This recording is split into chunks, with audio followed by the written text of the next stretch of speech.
Section 4. Pell. Q. 1300 hours. Nothing worked. In Q, nothing ever seemed to. Vasily Kresik punched buttons totally dead, and punched them again. Hit the comm unit with the heel of his hand, and still had no response from Station Comm Central. He paced the limits of his small apartment. The breakdowns infuriated him, drove him almost to tears. They happened daily. The water, the fans, the comm, vids, supplies, shortages driving home over and over again. The misery of his living, the decay, the pressure of bodies, the senseless violence of people driven mad by crowding and uncertainty. He had the apartment. He had his possessions. He kept these things meticulously in order, scrubbed often and obsessively. The smell of Q clung to him, no matter how he washed and how diligently he scrubbed the floors and sealed the closet against the pervading smell. It was an antiseptic reek of cheap astringents and whatever chemicals the station used to combat disease and crowding and keep the life support in balance. He paced the floor, tried the comm again, hoping, and it did not work. He could hear commotion outside in the corridor, trusted that Nino Coletti and his boys would have things under some control. Hoped so. There were times when he could not get out of Q, in the occasional disturbances, when the gates sealed and even his council pass did not suffice to make an exception. He knew where he ought to be. Outside, restoring order, managing Coletti, trying to restrain the Q police from some of their excesses. And he could not go. His flesh cringed at the mere thought of confronting the mobs and the shouting and the hate and the ugliness of Q. Of more blood and more things to disturb his sleep. He dreamed of Redding, of others, of people he had known who turned up dead in the corridors, or vented. He knew that this cowardice was ultimately fatal. He fought it, knowing where it led, that when once he appeared to come apart, he was lost. And knowing that, there were days when it was difficult to walk those halls, when he felt his courage inadequate. He was one of them, no different from the rest, and given shelter, he did not want to come out of it, did not want to cross even that brief space necessary to reach the security post and the doors. They would kill him, Coletti or one of the rival powers, or someone with no motive at all. Someday, in the madness of rumor which swept Q, they would kill him. Someone disappointed in an application. Someone who hated and found him a symbol of authority. His stomach knotted now every time he opened the door of his apartment. There were questions outside, and he had no answers. There were demands, and he could not meet them. Eyes, and he could not face them. If he went out this day, he had to come back, when the disorder might be worse. He was never permitted out of Q more than one shift at a time.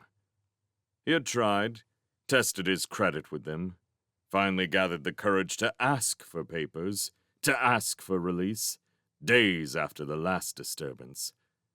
Asked, knowing it might get back to Coletti. Asked, knowing it might cost him his life. And they had denied him.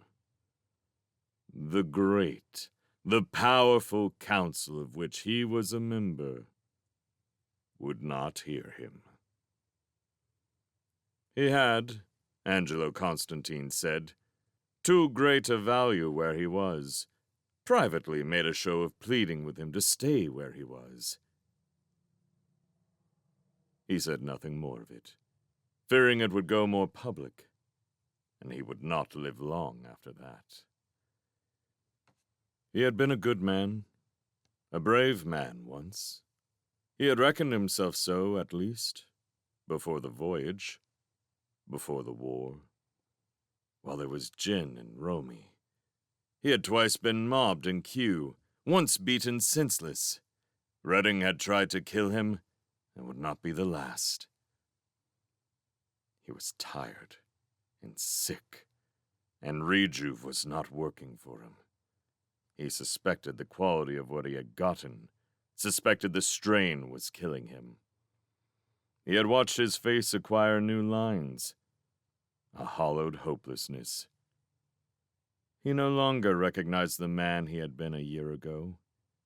He feared obsessively for his health, knowing the quality of medical care they had in Q, where any medicines were stolen and might be adulterated, where he was dependent on Coletti's largesse for drugs, as well as wine and decent food. He no longer thought of home, no longer mourned, no longer thought of the future. There was only today, as horrible as yesterday. And if there was one desire he had left, it was to have some assurance it would not be worse. Again he tried calm, and this time not even the red light came on. Vandals dismantled things in Q as fast as their own repair crews could get them working. Their own crews. It took days to get Pell workmen in here, and some things stayed broken. He had nightmares of such an end for them all. Sabotage of something vital by a maniac who did not consider personal suicide enough. The whole section voided. It could be done. In crisis, or at any moment. He paced the floor faster and faster, clenched his arms across his stomach, which hurt constantly when he was under stress. The pain grew, wiping out other fears. He gathered his nerve at last, put on his jacket, weaponless, as most of Q was not, for he had to pass checkpoint scan. He fought nausea, setting his hand on the door release, finally nerved himself to step out into the dark, graffiti-marred corridor. He locked the door after him. He had not yet been robbed, but he expected to be, despite Coletti's protection. Everyone was robbed. Safest to have little. He was known to have much. If he was safe, it was that what he had belonged to. If he was safe, it was that what he had belonged to Coletti in his men's eyes. That he did. If word of his application to leave had not gotten to their ears. Through the hall and past the guards. Coletti's men. He walked onto the dock, among crowds which stank of sweat and unchanged clothes and antiseptic sprays.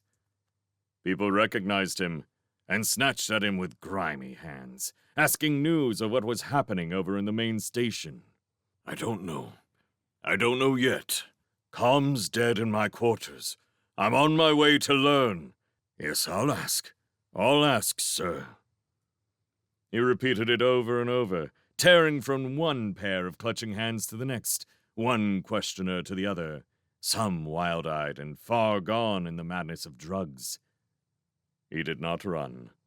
Running was panic. Panic was mobs. Mobs were death. And there were the section doors ahead, the promise of safety, a place beyond which Q could not reach, where no one could go without the precious pass he carried. It's Maysian. The rumor was running Q dockside, and with it, the pulling out. All Pell's pulling out and leaving us behind. Counselor Kressick. A hand caught his arm and meant business. The grip pulled him abruptly about. He stared into the face of Sax Chambers, one of Coletti's men, felt threat in the grip which hurt his arm. Going where, Chancellor? Other side, he said, breathless. They knew. His stomach hurt the more. Council will be meeting in the crisis. Tell Coletti, I'll be there. No telling what Council will hand us otherwise. Sachs said nothing, did nothing for a moment. Intimidation was a skill of his. He simply stared, long enough to remind Kressick that he had other skills. He let go, and Kressick pulled away. Not running. He must not run, must not look back, must not make his terror evident. He was composed on the outside, though his belly was tied in knots. A crowd was gathered about the doors. He worked his way through them, ordered them back. They moved, sullenly, and he used his pass to open their side of the access, stepped through quickly and used the card to seal the door before any could gather the nerve to follow. For a moment, then, he was alone on the upward ramp, the narrow access, in bright light and a lingering smell of Q. He leaned against the wall, trembling, his stomach heaving. After a moment, he walked on down the ramp on the other side and pressed the button which would attract the guards on the other side of Q line. This button worked. The guards opened, accepted his card, and noted his presence in Pell proper. He passed decontamination, and one of the guards left his post to walk with him. Routine, whenever the counselor from Q was admitted to station, until he had passed the limits of the border zone. Then he was allowed to walk alone. He straightened his clothes as he went, trying to shed the smell and the memory and the thoughts of Q. But there was alarms sounding, red lights blinking in all the corridors, and security personnel and police were everywhere evident. There was no peace to this side, either.